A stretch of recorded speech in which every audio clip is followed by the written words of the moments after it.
अगर श्रद्धा और सबूरी है ना, तो तुम जैसी ज़िंदगी की कल्पना करते हो, जो चीज़ें चाहते हो, जिन लोगों को चाहते हो, वो सब मिल जाएगा।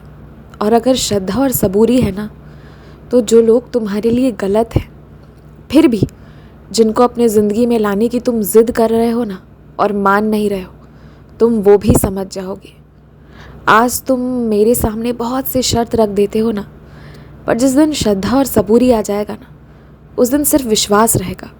उस दिन सवाल नहीं करोगे, उस दिन सिर्फ विश्वास करोगे कि जो हो रहा है वो साईं की कृपा से हो रहा है।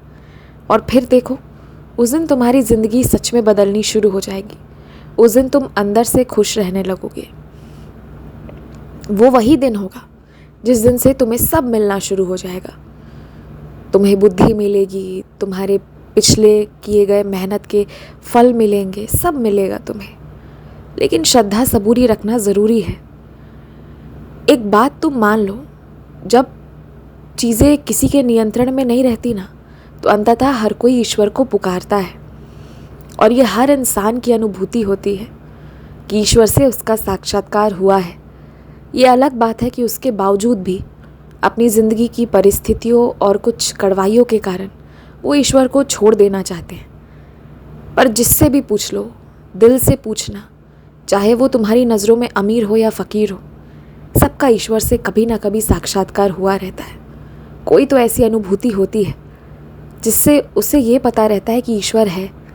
तो मैं तुम्हें भी यही समझाना चाहता हूँ कि मैं हूँ, और ये तुम्हें समझना पड़ेगा। अगर हर चीज़ को तुम नियंत्रित करने की कोशिश करोगे ना, तो सिर्फ परेशान होने लगोगे।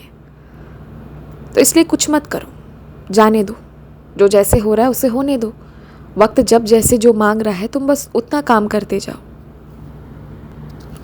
मैं अपने बच्चों को अकेला नहीं रखना चाहता, सबके साथ रखना चाहता हूँ। लेकिन निश्चित ही मैं ये चाहता हूँ कि मेरे हर बच्चे को अगर ज़रूरत पड़े कि सिर्फ अपने साथ रहना रहे, तो वो उसमें भी खुश रहे। बस यही सिखाना चाहता हूँ। मैं तुम्हें बस इतना ही तैयार करना चाहता हूँ कि चाहे कोई रहे या ना रहे, तुम परेशान नहीं होने चाहिए, तुम्हारा मन शांत रहना चाहिए। बस यही चाह रहा हूँ। और अगर तुम्हारा विश्वास है ना, तो तुम जिस रूप में बोलोगे ना, उस रूप में मैं तुम्हें दर्शन दूंगा। पर क्या तुम उस दर्शन को पाने के लिए तैयार हो?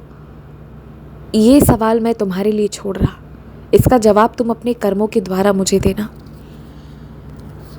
और तुम दूसरों की सहायता करके मुझे प्रसन्न करने की बजाय ना, अपनी सहायता करो इस बार, और मैं इससे ज़्यादा प्रसन्नचित हो जाऊंगा।